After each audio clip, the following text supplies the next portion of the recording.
कारण ब्राह्मणांचे जे प्रचारक होते, पुरोहित जे होते, ते विवाहित होते.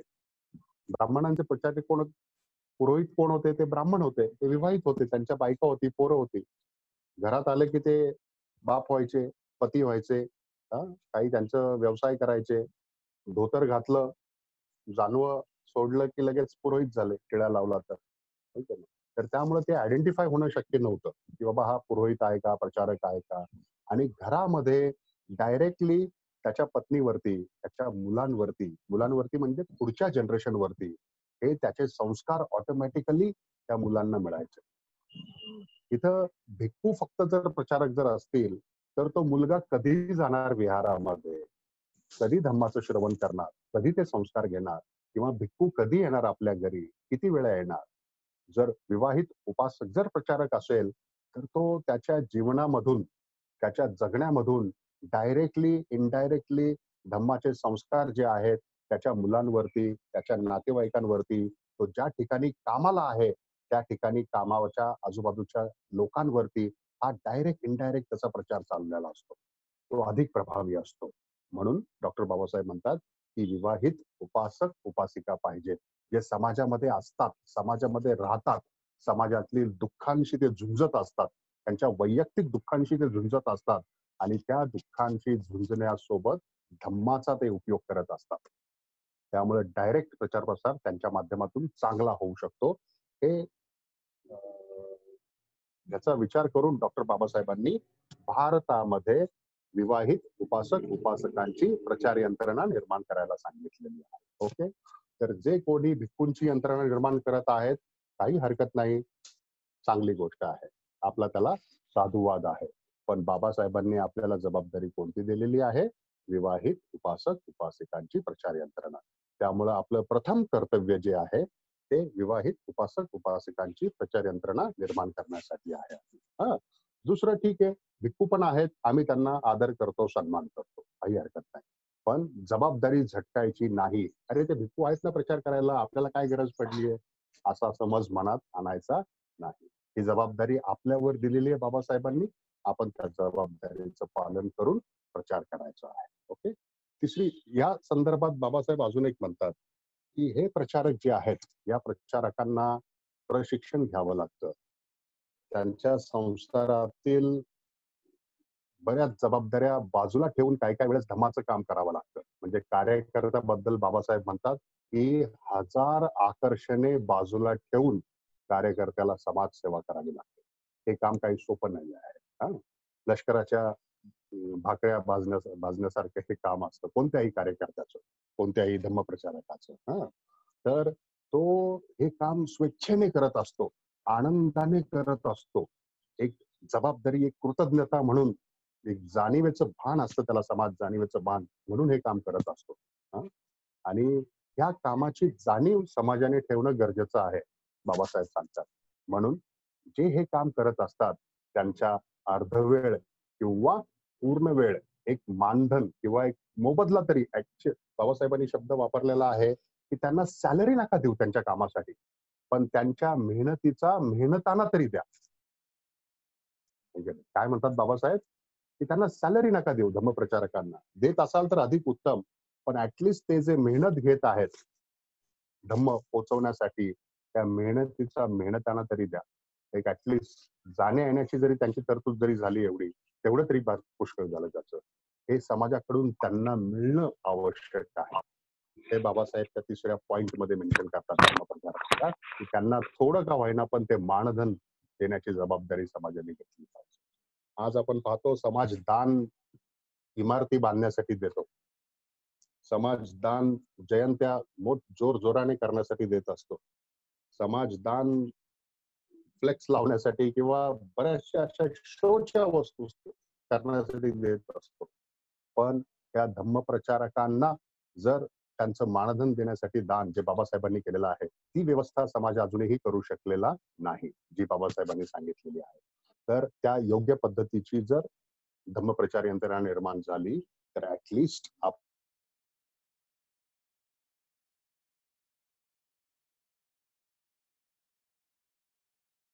मला इथून नाशिकला जायचंय प्रवचन देण्यासाठी, तिथं धम्मदीक्षा घेण्यासाठी जायचंय, तुमच्या जाण्या येण्याची बाबा आम्ही तरतूद करतो आहोत, तुमच्या राहण्याची तुमच्या खाण्याची तरतूद करतो, कृपया तुम्ही तिथं जाऊन धम्माचं काम करावं. एवढं जरी केलं तरी तो धम्मप्रचारक खुशी खुशी तिकडे जाईल. पण नाशिकला सुद्धा जाण्यासाठी त्याच्याच संसारावरती दुर्लक्ष करून त्याच्याच पैशाने जर तो जात असेल तर पोरं म्हणतील कशाला जाताय बाबा समाजाकडे, तर आमच्याकडे तरी लक्ष द्या ना तुम्ही संसाराकडे, है का नाही? तर समाजाने जाणीव म्हणून ऍटलिस्ट या गोष्टींचं पालन केलं पाहिजे. जास्त अपेक्षा करत नाहीत ते. आणि हे बाबासाहेबांनी तिसऱ्या पॉइंट मध्ये सांगितलेलं आहे का नाही, की त्यांना पेड करता आलं पाहिजे, मग ती यंत्रणा निर्माण करता आली पाहिजे. चौथा पॉइंट जो बाबासाहेब सांगतात या ब्लू प्रिंट मधला तो म्हणजे बुद्धिस्ट सेमिनरीचा, ज्याच्या अखत्यारीत आपण हे प्रशिक्षण शिबिर घेतो.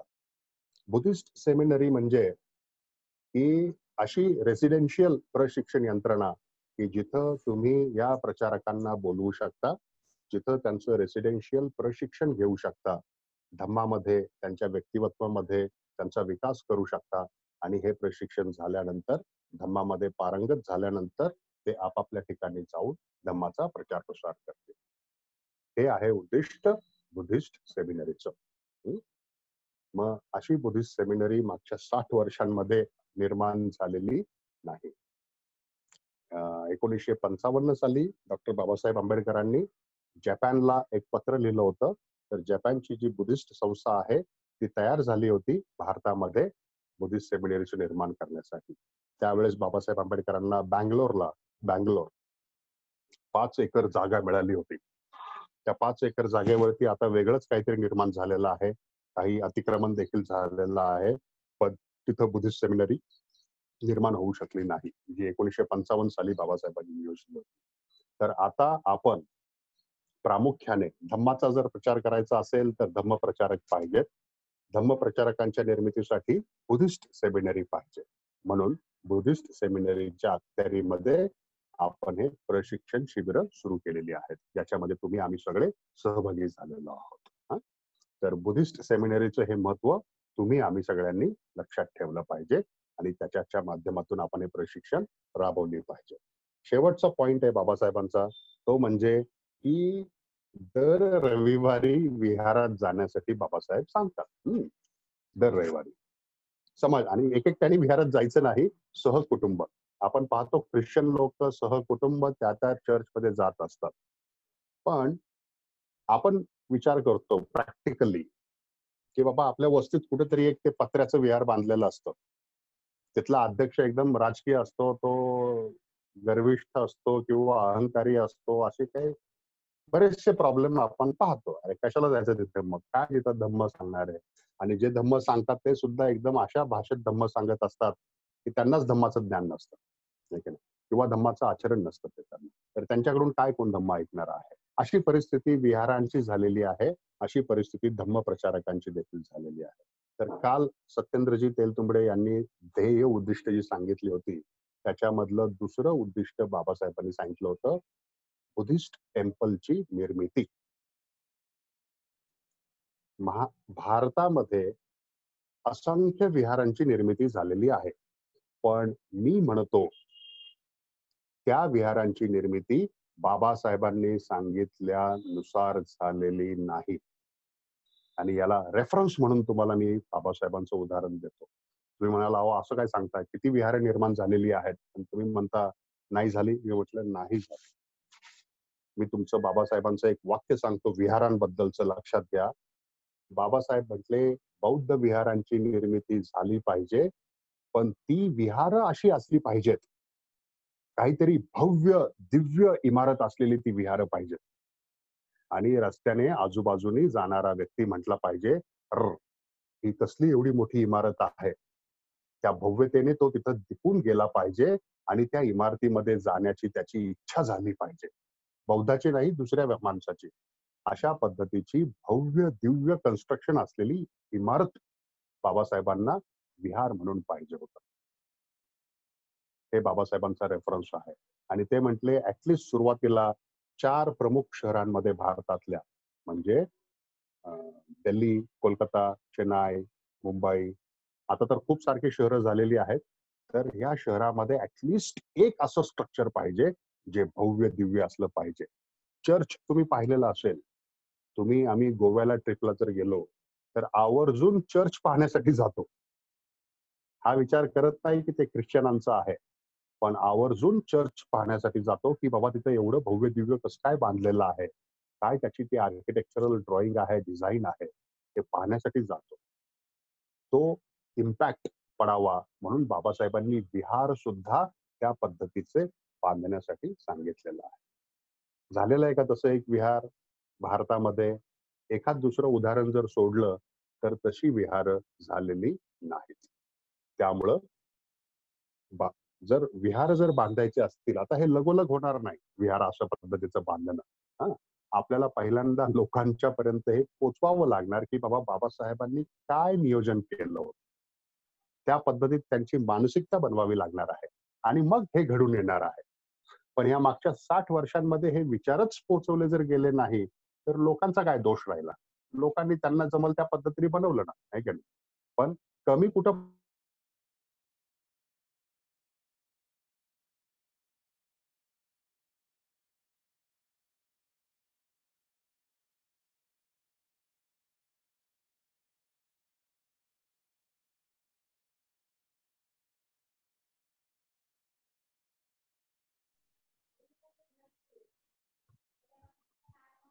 सरजी आवाज येत नाहीये. आवाज कट झाला ना सरांचा. हो हो हो हो, नेटचा प्रॉब्लेम.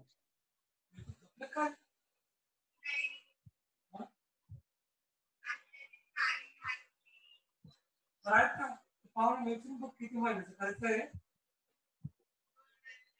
2 वर्ष. टायमिंग काय घ्यायचं? किती वाजता उद्या? उद्या किती वाजता? अच्छा, मग त्यानंतर जेवण तुमचंच जाणार ना? हो, 2200 आणि 2600-2700 पण आम्हाला डिस्कनेक्ट झालेत सर. हो हो, नाही आता कनेक्ट झालेत. दुसऱ्या कॉलवर असतील. नाही नाही, नेटचा प्रॉब्लेम. काय झालं? डिस्कनेक्ट झालं होतं का? कदाचित माझ्याकडूनच झालं असेल. माफ करा, माझ्याकडूनच झालं असेल कदाचित. ओके, तर हे 5 पॉइंट डॉक्टर बाबासाहेब आंबेडकरांनी ब्लूप्रिंट म्हणून जे दिलेले आहेत हे सगळ्या समाजासाठी आहेत. आणि मला वाटतं याच्यामध्ये काही अवघड असं काही नाही असं मला वाटतं.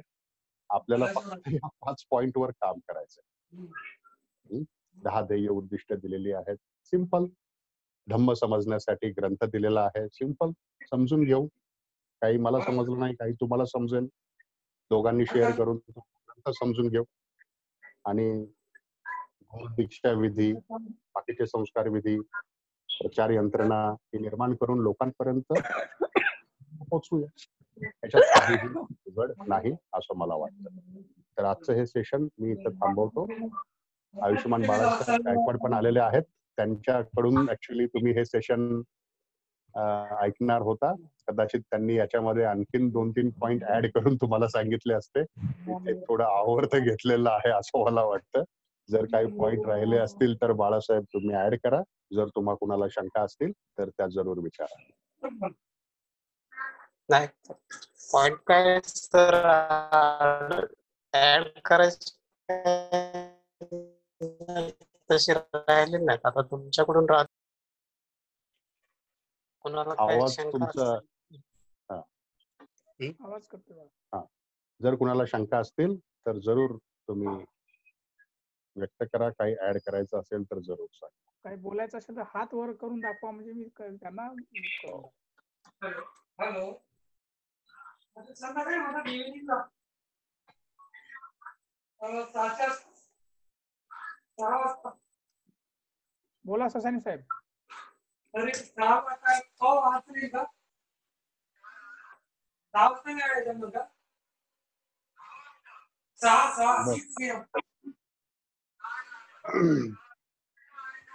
बर, मी कोण बोलतोय का? नाही ना? ससाने जीला काहीतरी मुद्दा मांडायचा होता.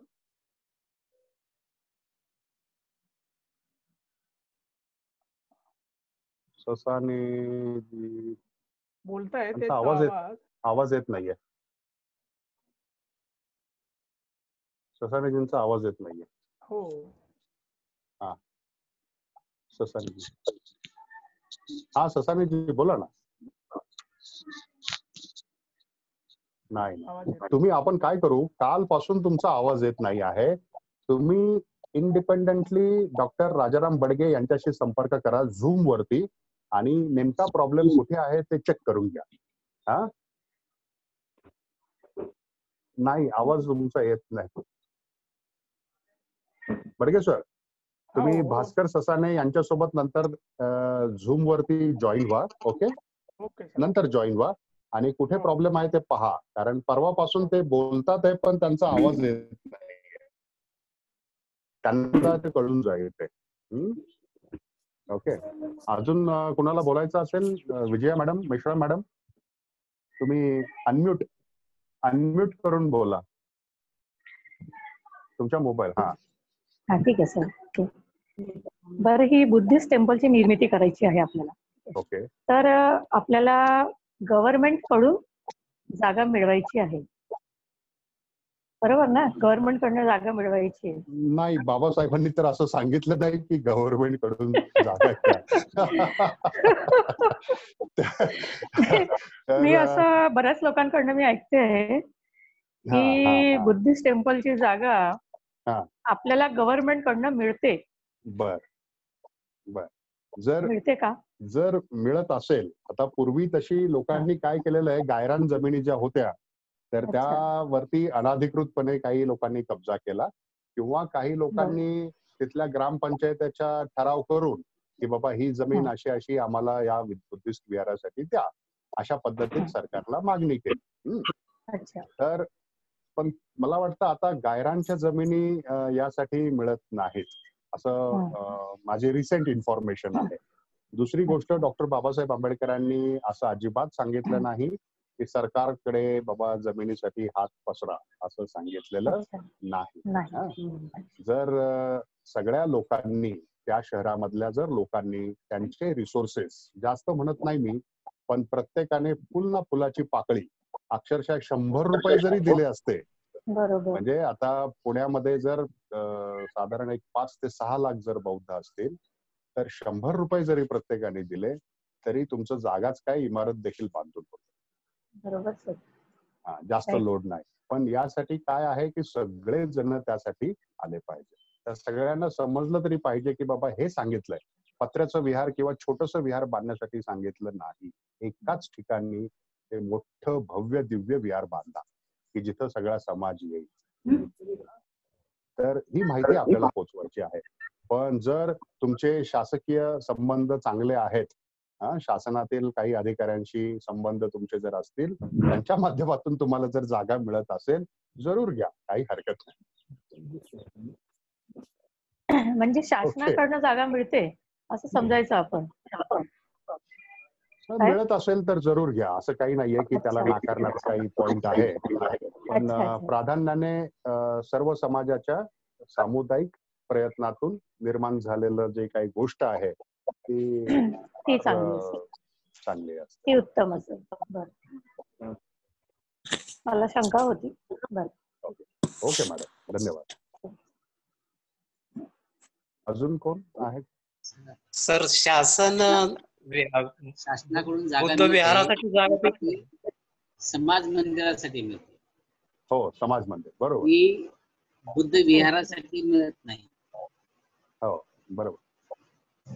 ती समाज मंदिरासाठी मिळते. कारण नाशिकला त्र्यंबकेश्वर जवळ माझे मित्र आहेत, त्यांनी असाच प्रयत्न केला आणि त्यांना शासनाकडून जागा मिळाली, परंतु ती समाज मंदिरासाठी दिली. त्यांनी समाज मंदिर बांधलं त्याच्यामध्ये आणि तिथे बुद्ध मूर्ती आणि बाबासाहेबांची मूर्ती त्या ठिकाणी ठेवली आणि ते विहार त्यांनी तयार केलं.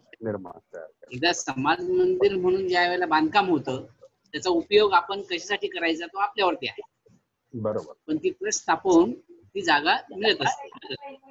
मग ते खासदार निधी असतो, आमदार निधी असतो, त्याचा वापर ते करतात.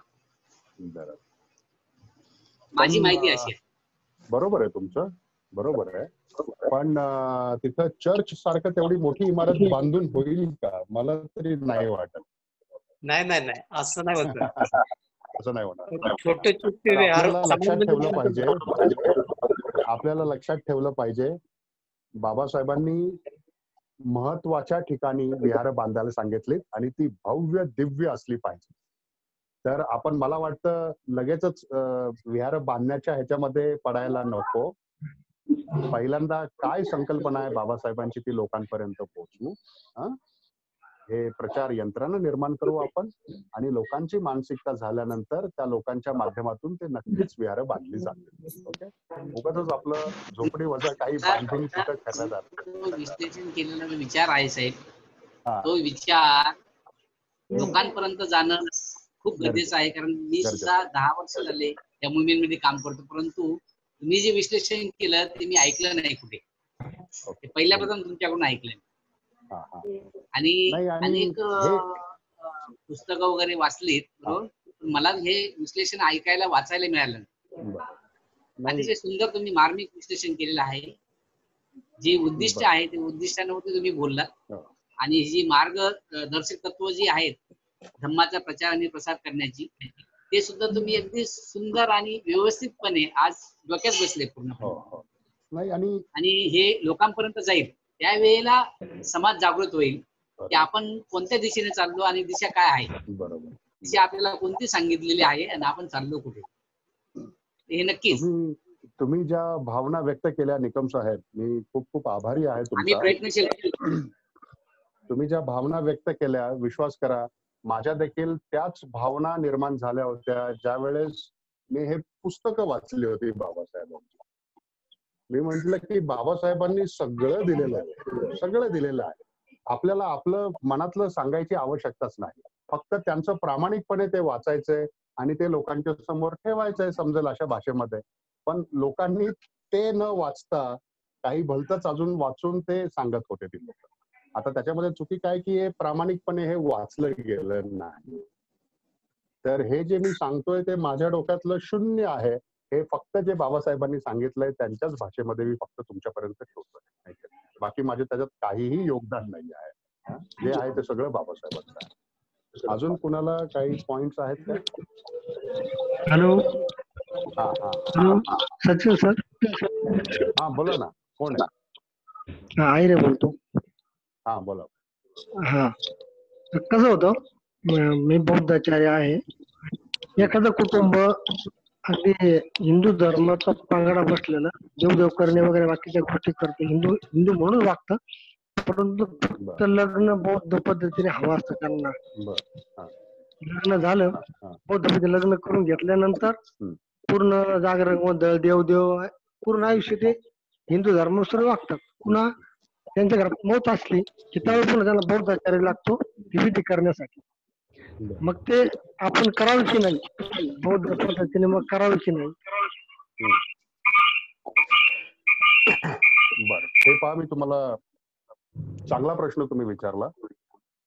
याच्यामध्ये बाबासाहेबांनी खूप छान निर्देश पण दिलेले आहेत की बौद्ध झाल्यानंतर तुम्हाला काही गोष्टी करायच्यात, काही गोष्टी करायच्या नाहीत, हे स्पष्टपणे सांगितलेलं आहे बाबासाहेबांनी. तरी सुद्धा काही लोक ते काही लोकांकडून ते फॉलो होत नाही, हे वास्तव आहे. त्यासाठी मी तुम्हाला शाळेतल्या एका वर्गाचं उदाहरण मी देतो, सोपं, की ते शाळेचे मुख्याध्यापक आहेत. त्यांनी सगळे शाळेमध्ये काय शिकवायचं, कसं शिकवायचं, कशा वेळा आहेत, काय करायचं विद्यार्थ्यांनी, हे सांगितलेलं असतं. त्या पद्धतीमध्ये त्या वर्गातले शिक्षक देखील मुलांना सांगत असतात. पण काही मुलं जी असतात ती मुलं ऐकत नसतात, ती मुलं त्यांच्याच मनाचं करत असतात. काही जी मुलं असतात ती मुलं मात्र ऐकतात शिक्षकांचं. अरे शिक्षक पण त्या हुशार त्यांना जवळ करतो, शिकवतो. आणि जी मुलं शिकत नाहीत ती मुलं काय होतात, शेवटी नापास होतात आणि त्यांच्याच आयुष्याच्या परीक्षेत फेल देखील होताना आपल्याला दिसून येतात. मग जी मुलं ऐकत नाहीत वर्गामध्ये, त्यांना आपण शिक्षक एक समज देत असतात. ते नाही समजलं तर त्यांना शाळेच्या बाहेर काढतात का ती मुलं? नाही काढत. नाही. नाही, कारण त्यांना ते वेळ देतात समजण्यासाठी की ठीक आहे बाबा, आज ना उद्या त्याच्या डोक्यामध्ये काहीतरी फरक पडेल. या भावनेतून शिक्षक सगळ्या विद्यार्थ्यांना शिकवतो. बरोबर. जी लोक ग्रहण करतात ती पुढे जातात, जी ग्रहण करत नाहीत त्यांना देखील तो सांगत असतो, पण ग्रहण करून पुढे जायचं का नाही हा निर्णय त्या विद्यार्थ्यांवर सोडवत असतो. त्यामुळे तुम्ही आम्ही जे विधिकर्ते आहोत, धम्मप्रचारक आहोत, हे देखील त्या शिक्षकाच्या भूमिकेतून पहा. अशी काही कुटुंब आहेत जी त्यांची समज जी आहे ती पूर्व मानसिकतेमध्ये आहे, त्यांना देखील करुणेच्या भावनेतून, मैत्रीच्या भावनेतून सांगत राहा, शिकवत राहा, प्रयत्न करत राहा. पण तुम्ही गद्दार आहेत, तुम्ही अमुकच आहे, तुम्हाला बडतर्फ करतोय आता मी, नाही. ते म्हणतील कर बाबा बडतर्फ, मी चाललो तिकडे मग कायमचा जत्रा मित्रा सगळं करायला. तर त्याला सुद्धा प्रेमाने सांभाळून घ्या. घरामध्ये सुद्धा आपली 4 पोरं असतील तर 2 पोरं बाबा थोडी उन्हाळ असतात, 2 पोरं प्रेमळ असतात. उन्हाळ पोरांना पण आपण तेवढंच मारतो, हे करतो, पण प्रेमाने 2 घास पण त्याला देत असतो. तर तसे विधी करता म्हटल्यानंतर तुमच्या अंगामध्ये सुद्धा ते कसं आलं पाहिजे, उपाय कौशल्य आलं पाहिजे.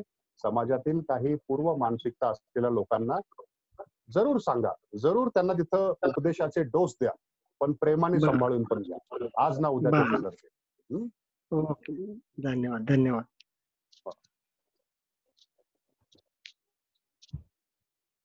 अजून काही कोणी आहे का? नाहीतर सरनत्त आपण घेऊ आणि संपूया. Okay Badge sir. Okay sir. Badge sir. हा. नथी मे शरणं अय्यं बुद्धो मे शरणं वरं एतेन सत्यवचेन होतु मे जय मंगलं. नथी मे शरणं अय्यं धम्मो मे शरणं वरं एतेन सत्यवचेन होतु मे जय मंगलं. नथी मे शरणं अय्यं संघो मे शरणं वरं एतेन सत्यवचेन होतु मे जय मंगलं. नमो बुद्धाय, नमो धम्माय, नमो संघाय. साधु साधु साधु. जय भीम. नमो बुद्धाय. उद्या भेटूया सगळे.